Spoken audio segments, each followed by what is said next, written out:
ਮੰਤਰੀ ਸੰਦੀਪ ਸਿੰਘ ਤੋਂ ਲੰਮੀ ਪੁੱਛਗਿੱਛ ਹੋਈ ਹੈ। ਐਸਆਈਟੀ ਨੇ ਕਰੀਬ 7 ਘੰਟੇ ਤੱਕ ਉਹਨਾਂ ਨੂੰ ਸਵਾਲ ਜਵਾਬ ਕੀਤੇ ਨੇ। ਸੰਦੀਪ ਸਿੰਘ ਦੇ 2 ਮੋਬਾਈਲ ਵੀ ਜ਼ਬਤ ਕੀਤੇ ਗਏ ਨੇ। ਸੰਦੀਪ ਸਿੰਘ ਤੇ ਛੇੜਛਾੜ ਦੇ ਇਲਜ਼ਾਮ ਨੇ ਤਾਂ ਹਰਿਆਣਾ ਦੇ ਮੰਤਰੀ ਸੰਦੀਪ ਸਿੰਘ ਤੋਂ ਲੰਬੀ ਪੁੱਛਗਿੱਛ ਐਸਆਈਟੀ ਨੇ ਕੀਤੀ ਹੈ। 3 ਮੈਂਬਰੀ ਐਸਆਈਟੀ ਦਾ ਗਠਨ ਇਸ ਮਾਮਲੇ ਦੇ ਵਿੱਚ ਕੀਤਾ ਗਿਆ ਜੋ ਇਸ ਪੂਰੇ ਮਾਮਲੇ ਦੀ ਜਾਂਚ ਕਰ ਰਹੀ ਹੈ। 7 ਘੰਟੇ ਤੱਕ ਸੰਦੀਪ ਸਿੰਘ ਤੋਂ ਪੁੱਛਗਿੱਛ ਹੋਈ ਹੈ। ਹਰਿਆਣਾ ਦੇ ਮੰਤਰੀ ਸੰਦੀਪ ਸਿੰਘ ਤੋਂ ਲੰਮੀ ਪੁੱਛਗਿੱਛ ਕੀਤੀ ਗਈ ਹੈ। ਛੇੜਛਾੜ ਦੇ ਇਲਜ਼ਾਮ ਉਹਨਾਂ ਦੇ ਉੱਤੇ ਲੱਗੇ ਨੇ। ਚੰਡੀਗੜ੍ਹ ਦੇ ਸੈਕਟਰ 26 ਦੇ ਥਾਣੇ 'ਚ ਉਹਨਾਂ ਤੋਂ ਪੁੱਛਗਿੱਛ ਕੀਤੀ ਗਈ ਹੈ। ਸੰਦੀਪ ਸਿੰਘ ਨੇ ਐਸਆਈਟੀ ਨੂੰ ਕੁਝ ਦਸਤਾਵੇਜ਼ ਵੀ ਸੌਂਪੇ ਨੇ। ਸੰਦੀਪ ਸਿੰਘ ਨੇ ਅੱਗੇ ਦੀ ਜਾਂਚ ਦੇ ਵਿੱਚ ਵੀ ਸ਼ਾਮਲ ਹੋਣ ਦਾ ਭਰੋਸਾ ਦਿੱਤਾ ਹੈ। ਇੱਕ ਮਹਿਲਾ ਕੋਚ ਨੇ ਸੰਦੀਪ ਸਿੰਘ ਤੇ ਛੇੜਛਾੜ ਦੇ ਇਲਜ਼ਾਮ ਲਗਾਏ ਨੇ। ਉਹਨਾਂ ਇਲਜ਼ਾਮਾਂ ਦੇ ਵਿੱਚ ਐਫਆਈਆਰ ਵੀ ਦਰਜ ਹੋਈ ਹੈ ਤੇ ਹੁਣ ਐਸਆਈਟੀ ਇਸ ਪੂਰੇ ਮਾਮਲੇ ਦੀ ਜਾਂਚ ਕਰ ਰਹੀ ਹੈ ਤੇ ਸੰਦੀਪ ਸਿੰਘ ਤੋਂ ਕਰੀਬ 7 ਘੰਟੇ ਤੱਕ ਸਵਾਲ ਜਵਾਬ ਕੀਤੇ ਗਏ ਨੇ।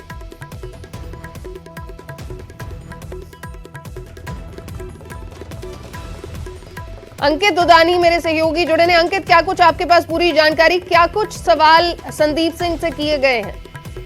बिल्कुल, संदीप सिंह से जांच में शामिल हो गए हैं। उनको 41A का नोटिस दिया गया था और 41A का नोटिस दे करके उनको जांच में शामिल होने के लिए कहा गया था और वो अब चंडीगढ़ पुलिस की जो एसआईटी है उसकी जांच में शामिल हो गए हैं। उन्होंने अपने बचाव में जो भी बातें कहनी थी वो उन्होंने कही हैं और महिला कोच के द्वारा लगाए गए आरोपों को उन्होंने निराधार बताया है।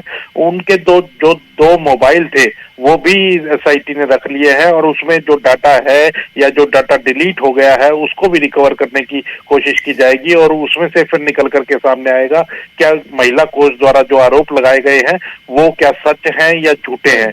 सबसे बड़ी बात यह है कि जो इंसिडेंट वो हुआ वो जुलाई में हुआ था और लगभग 6 महीने के बाद महिला कोच ने आरोप लगाए हैं।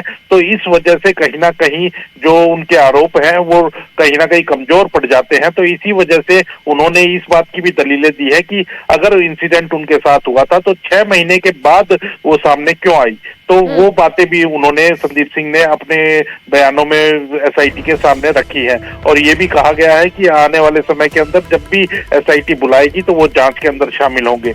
तो किसी भी तरह की इनकार उन्होंने नहीं किया है और जो भी चीजें पूछी गई हैं वो बताई गई हैं, कलमबद्ध एसआईटी के द्वारा की गई हैं वो चीजें। अब आने वाले समय में देखना होगा कि दोनों को आमने सामने बिठा करके जांच होती है या पूछताछ होती है या फिर अब महिला कोच से पूछताछ होती है या संदीप सिंह को दोबारा बुलाया जाता है, ये अभी देखना होगा। जी शुक्रिया अंकित पूरी जानकारी के लिए। तो देखना होएगा कि किस तरीके दे नाल इस मामले की जांच अगे वधदी है। लेकिन संदीप सिंह तो पुछगिछ की है एसआईटी ने। करीब 7 घंटे तक सैक्टर 26 के थाने दे विच पुछगिछ हुई है। संदीप सिंह ते महिला कोच ने छेड़छाड़ के इल्जाम लगाए ने।